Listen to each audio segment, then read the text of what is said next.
सो hi friends, good morning. आज हम लोग 21 अप्रैल के टॉप 10 क्वेश्चंस देखने वाले हैं। इसके थ्रू हम क्वेश्चंस भी सारे देखेंगे, उनके आर्टिकल्स, डिटेल्ड एनालिसिस की बात करेंगे। और एक बात और, न्यूज़पेपर जो इतना बड़ा होता है उसमें कौन से रिलेवेंट आर्टिकल्स होते हैं, मतलब क्या पढ़ें क्या नहीं पढ़े, और एक आर्टिकल में भी क्या पूरा पढ़ना है, कुछ इंपॉर्टेंट बातें हैं। तो इस पूरे पेपर, जो इस पूरी दुनिया, इतना बड़ा सा पेपर आता है न्यूज़पेपर, उसमें से जिस्ट कैसे निकाला जाए, वो स्किल भी आपकी न्यूज़पेपर रीडिंग की यहाँ से, इस वीडियो से इंप्रूव होगी। ठीक है, तो स्टार्ट करते हैं। कल मैंने कौन काफी इंपॉर्टेंट वीडियोस डाले हैं, जिसमें दो वीडियोस थे हमारे। एक तो डिसऑनेस्ट मर्चेंट का और एक रेसिस का। दोनों बहुत इंपॉर्टेंट टॉपिक्स हैं एग्जामिनेशन के लिए, सारे एग्जामिनेशन। ठीक है, आज दिन में एक रिपोर्ट है गवर्नमेंट ऑफ इंडिया की, India state of forest report 2019 में आई थी, ISFR, India state of forest report. देखिए, हर एग्जाम में क्लाइमेट चेंज, इन्वायरमेंट, फॉरेस्ट्री के क्वेश्चंस बहुत बढ़ गए हैं। ठीक है, चाहे यूपीएससी हो, एसएससी हो, बैंक हो, या जिस भी एग्जाम में, एमबीए एंट्रेंसेस में फॉर एग्जांपल इंटरव्यूज जीडी जो होते हैं, या फिर जो अपना जैट एग्जाम में आ गया, सी मैट में जीके आ गया। इन्वायरमेंट बहुत फेमस टॉपिक बन चुका है, आप लोग जानते हैं। ठीक है, और ये भारत सरकार की ऑफिशियल रिपोर्ट है फॉरेस्ट्री के ऊपर, तो वेरी वेरी इंपॉर्टेंट। अब रिपोर्ट बहुत लंबी होती है, बहुत सारे पेजेस होते हैं, उसका जिस्ट मैं आपके लिए लाऊंगा, जितनी बातें जरूरी हैं उतनी लाऊंगा आज दिन में। ठीक है, चलिए वीडियो स्टार्ट करते हैं। पहला सवाल, which is the first Indian IT company to reach $100 billion market value. तो 100 बिलियन तक पहुंचने वाली पहली Indian IT company, and the answer is TCS, Tata consultancy services. ठीक है, 2018 में अप्रैल के आसपास ये माइलस्टोन अचीव हुआ था टीसीएस का। और पर ये क्वेश्चन कई सालों तक एवरग्रीन रहेगा, ये कई एग्जाम में ऑलरेडी आ चुका है, आगे भी बहुत हाई चांसेस है, तो ध्यान रखिएगा टीसीएस। चलिए आगे चलते हैं। अभी कुछ दिन पहले टीसीएस का वो क्वार्टरली रिजल्ट आया था, वो भी क्वेश्चन में लाया था, याद होगा आपको। क्वेश्चन नंबर 2, रामसर कन्वेंशन, ये एक इंटरनेशनल कन्वेंशन है, इंटरनेशनल ट्रीटी है। ठीक है, ये किस चीज से कंजर्वेशन की ट्रीटी है आपको बताना है, and the answer is wetlands. तो जो वेटलैंड्स होते हैं ना, उनके कंजर्वेशन के लिए रामसर कन्वेंशन साइन करा गया था बहुत सारे देशों के द्वारा। What are wetlands? देखिए, जहां पर भी लैंड पर पानी होता है, वो एरिया टेक्निकली वेटलैंड कहलाता है। ये पानी परमानेंट भी हो सकता है और सीजनल भी हो सकता है। फॉर एग्जाम्पल, लेक्स हो गए, रिवर्स हो गए, डेल्टाज हो गए, उसके बाद मार्श लैंड हो गए, दलदल जो होती है। उसके बाद जैसे पैडी, वो जो खेती होती है ना चावल की, मतलब जो पैडी, राइस के पहले की फॉर्म जो बोलते हैं, तो पैडी फील्ड में पानी भरा रहता है, उसको भी वेटलैंड बोल सकते हैं आप। ठीक है, या फिर तो एक तरह से आप कह सकते हैं कि बहुत वाइड डेफिनेशन है इसकी। और उन सब पे कंजर्वेशन के लिए, एक्चुअली वो लोग बायोडाइवर्सिटी में काफी रिच होते हैं, तो उसके प्रिजर्वेशन के लिए, कंजर्वेशन के लिए रामसर कन्वेंशन चलता है। ठीक है, इसका डिटेल मैं आपको बताऊं किसी और एक इंडिविजुअल वीडियो में, बट इतना ध्यान रख लीजिए। Question number 3, as per the FIFA world ranking, it's a question from the field of sports, which is अभी कौन सी नंबर 1 टीम है फुटबॉल की as per FIFA world ranking? Answer है बेल्जियम नंबर 1 पर है। बेल्जियम नंबर 1 पर है, फ्रांस नंबर 2 पर है, ब्राजील नंबर 3 पर, और इंग्लैंड नंबर 4 पर है। उसी लाइन पे लिखा है मैंने। और आई थिंक 9 अप्रैल तक की अपडेटेड ये रैंकिंग है, बाद बाद में चेंज हो सकती है, पर फिलहाल बेल्जियम नंबर 1 है। ठीक है, मैं I don't watch football much, तो अगर मुझसे, अब मैं तो, मुझे तो पता है, मैं खबर पढ़ चुका हूं, पर अगर मुझसे कोई बिना पता करे हुए पूछे तो मैं तो पक्का फ्रांस बोल देता है, ब्राजील बोल देता है। अपन लोग तो वही जानते हैं। आप में से कई लोग बहुत डाई हार्ड फुटबॉल फैन होंगे, तो उनको पता है कि बेल्जियम होगा। ठीक है, हम थोड़े क्रिकेट टाइप के आदमी, फुटबॉल उतना समझ में नहीं आता। क्वेश्चन नंबर 4, जीन डीच, ये कौन से बहुत फेमस कार्टून कैरेक्टर के क्रिएटर हैं? Actually mister gene has expired, अब वो हमारे बीच में नहीं रहे हैं, तो इसलिए न्यूज में काफी आया था। ये किस कार्टून क्रिएटर, कैरेक्टर के क्रिएटर हैं? आंसर है टॉम एंड जेरी। हम सबका बचपन, और बचपन के अभी भी हम लोग में से कई लोग देखते हैं, सो वो इन्होंने क्रिएट किया था। He is no more with us. और इनका ओरिजिन चेक और अमेरिकन दोनों मिक्स बताया गया है, चेकोस्लोवाकिया और अमेरिकन। ठीक है, खैर वो ओरिजिन नहीं पूछेंगे, बट कैरेक्टर का नाम पूछ सकते हैं दोनों वे से। ये तो टॉम एंड जेरी क्वेश्चन में देखे आंसर में इनका नाम बोल देंगे, या वाइस वर्सा। ठीक, ये उनका फोटो है, और ये बहुत अच्छा पोर्ट्रेट मैंने देखा इनकी डेथ पर जो बना है, कि टॉम एंड जेरी, इनको मुझे बहुत अच्छा लगा है पोर्ट्रेट, तो मैं इसको लाया हूं आपके लिए। चलिए क्वेश्चन नंबर 5, एक बहुत रिसेंट अपॉइंटमेंट हुआ है, कल ही हुआ है। Who has been appointed as the secretary to the president?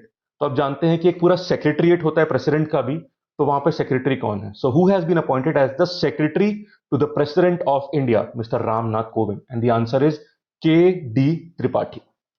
ठीक है, कपिल देव त्रिपाठी इनका पूरा नाम है, हाँ यही नाम है, देखिए मैं पढ़ रहा था, कपिल देव त्रिपाठी। अब ये news article the Hindu newspaper से है। So KD Tripathi has been appointed as secretary to the president Ramnath Kovind. ये एक 1980 बैच के आईएएस ऑफिसर है, रिटायर हो चुके हैं और असम मेघालय कैडर के हैं, और इन्होंने संजय कोठारी को रिप्लेस किया है। संजय कोठारी जी जो है, he has been selected as the chief vigilance commissioner, CVC. तो सीवीसी कौन है इंडिया के? अभी संजय कोठारी। दोनों आंसर बन जाते हैं यहां से। और मिस्टर त्रिपाठी का जो टेन्योर है केडी त्रिपाठी का, वो कॉन्ट्रैक्ट बेसिस पर है, एंड इट इज को terminus with the tenure of president. मतलब जब तक प्रेसिडेंट रहेंगे ये रहेंगे, फिर ये हट जाएंगे। तो मिस्टर त्रिपाठी रिटायर कैसे हुए थे? As the secretary in the ministry of petroleum and natural gas, June 2018 में हुए थे। अभी वो पीईएसबी को हेड कर रहे थे, मतलब पब्लिक एंटरप्राइजेस सिलेक्शन बोर्ड। एक और सवाल निकल के आएगा, ये बोर्ड क्या करता है? It does the top level recruitment in the central public sector enterprises. तो जो पीएसयूज होते हैं उनके जो टॉप लेवल रिक्रूटमेंट है वो ये बोर्ड करता है। ठीक है, सो इस तरह से काम चलता है। तो देखा आपने, छोटा सा आर्टिकल है, पढ़ने में 2 मिनट लगेंगे आपको, पर क्वेश्चन कितने सारे छुपे हैं यहाँ पे। या फोटो देख सकते हैं मिस्टर केडी त्रिपाठी का। क्वेश्चन नंबर 6, जीएसटी के ऊपर बड़ा इंपॉर्टेंट सवाल बनता है। Currently what is the GST applicable on ventilators? देखिए, कुछ चीजों की बहुत बात चल रही है आजकल, मास्क हो गए, वेंटिलेटर्स हो गए, एक्सेट्रा। उन पे जीएसटी कितना लगता है आपको बताना है। उस पर आर्टिकल आया आज। देखो, वेंटिलेटर का आंसर है 12%, पर आर्टिकल देखिए, द हिंदू का आर्टिकल है।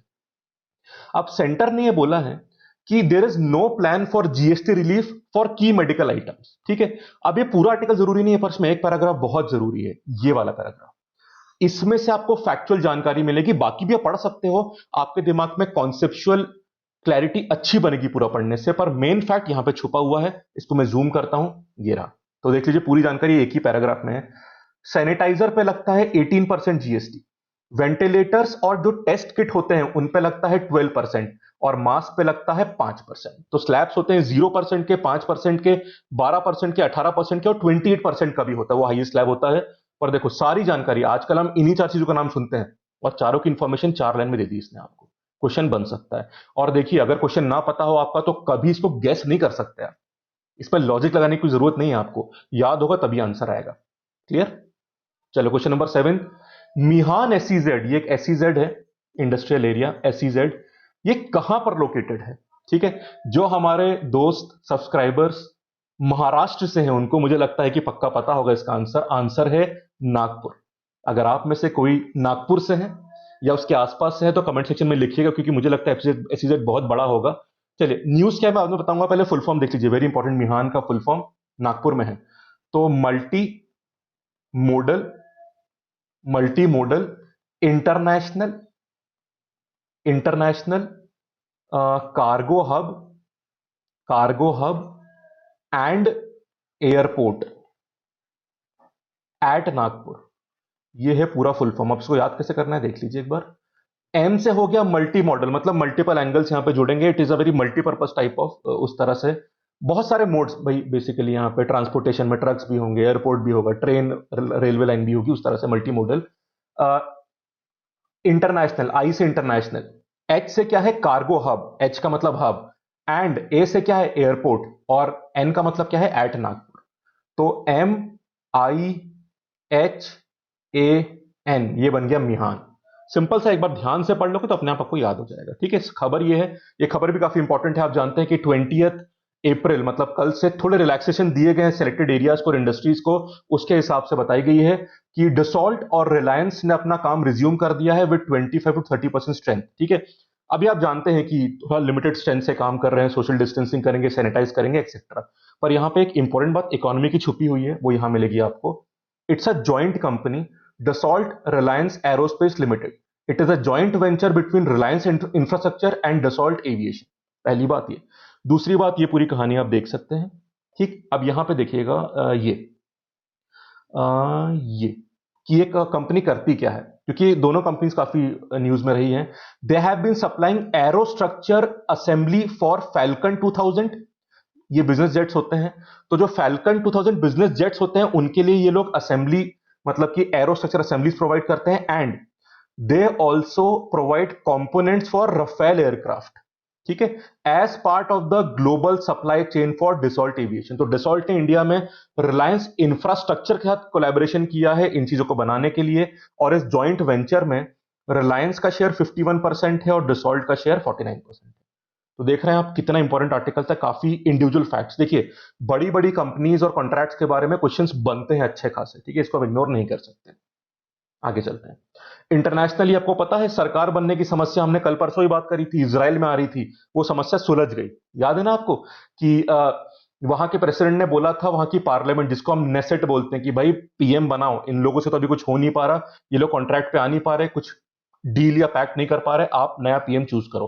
पर उन दोनों ने चूज कर लिया। किसने? दोनों ने आपस में डील कर ली, एक तो नेतन्याहू ने और एक गैंट्स ने। और बड़ी इंपॉर्टेंट खबर है, मैंने बोला था ट्रैक करना, खबर आएगी और वो आ गई, ठीक है। तो unity government deal has been signed between political opponents of which country? Answer Israel है। अब खबर पढ़िए, खबर क्या है कि ये देख लो, इजराइल के प्राइम मिनिस्टर बेंजामिन नेतन्याहू, ठीक है, और उनके सेंट्रिस्ट इलेक्शन राइवल है उनके इलेक्शन में, बेनी गेंट्स, ये दोनों पीएम बनना चाह रहे थे, पर इनके पास इंडिविजुअली मेजोरिटी नहीं है। तो उन्होंने बोला था कि कोविड 19 प्रॉब्लम को फेस करने के लिए वो साथ आ जाएंगे, पर इनके बीच में डील नहीं हो पा रही थी कि साथ कैसे आए, वो अब हो गई। तो अच्छी बात है इजराइल के लिए। So they have signed an agreement on Monday to form an emergency coalition government that would end an year of political deadlock. आपने एक बात देखी, रेगुलरली न्यूज पूरी पढ़ने से ये फायदा होता है, it is like a movie. आपको पता है कि अगला स्टेप क्या होने वाला है, आप उसे एंटिसिपेट करते हैं।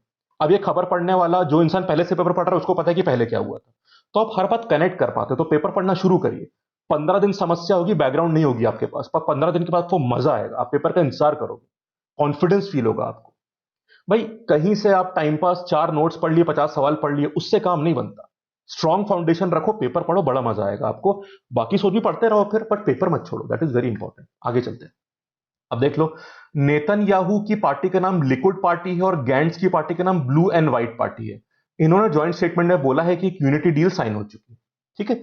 और ये जानते हैं आप कि neither one a governing majority in parliament, इसलिए डील की बात हुई है। अब डील क्या डिस्क्लोज नहीं किया है, पर जो बात हुई है, जो समझ में आ रही है अभी, कि Netanyahu would remain the prime minister for a set period, मतलब कि अक्टूबर 2021 तक। उसके बाद गैंट्स प्राइम मिनिस्टर बन जाएंगे, और तब तक गैंट्स क्या रहेंगे? डिफेंस मिनिस्टर, और कुछ उनके पार्टीज के लोगों को मिनिस्टर बनाया जाएगा। इस तरह से पूरी कहानी करी गई, ठीक है। तो कुछ समय तक ये रहेंगे नेतन्याहू, फिर कुछ समय तक गैंट्स रहेंगे, पर अच्छी बात है साथ में आगे, वरना एक और इलेक्शन करवाना पड़ता, ठीक। अब कोरोना वायरस के टाइम पे इलेक्शन कैसे हो सकते हैं, तो बहुत सारी प्रॉब्लम्स है। तो ये अच्छा मेच्योरिटी का स्टेप पॉलिटिकली लिया गया है, ठीक है।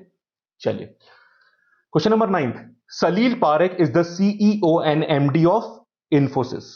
कुछ दिन पहले टीसीएस का रिजल्ट आया था, आज मतलब कल इन्फोसिस का आया है। तो इन्फोसिस का जो क्वार्टर फोर मतलब जो जनवरी से मार्च तक होता है, तो उनका नेट राइज हुआ है, मतलब यहां पे नेट प्रॉफिट की बात हो रही है 6%, और रेवेन्यू 8% बढ़ी है, ठीक।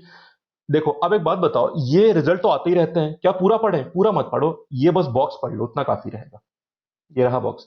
देखो, आपसे पूछ सकता है ना कि सॉफ्टवेयर इंडस्ट्री कैसे काम कर रही है, तो आपके पास you should have some handy examples of the companies जिनके रिजल्ट पता होने चाहिए आपको। आप रैंडमली नहीं बोल सकते कि हाँ प्रॉब्लम आने वाली है, सॉफ्टवेयर अच्छा करिए, सॉफ्टवेयर बुरा करिए। कोई पूछेगा सॉफ्टवेयर अच्छा क्यों करिए बताओ, you can give the example of TCS, of Infosys, एक दो एग्जांपल याद कर सकते हो, ठीक है। अब देखो, पहला सवाल जो बनता है, that Salil Parekh is the CEO and MD of Infosys. दूसरा रिजल्ट देख लीजिए आप, रेवेन्यू 8% से ग्रो करी है, और प्रॉफिट कितने परसेंट से ग्रो करा है? 6% से।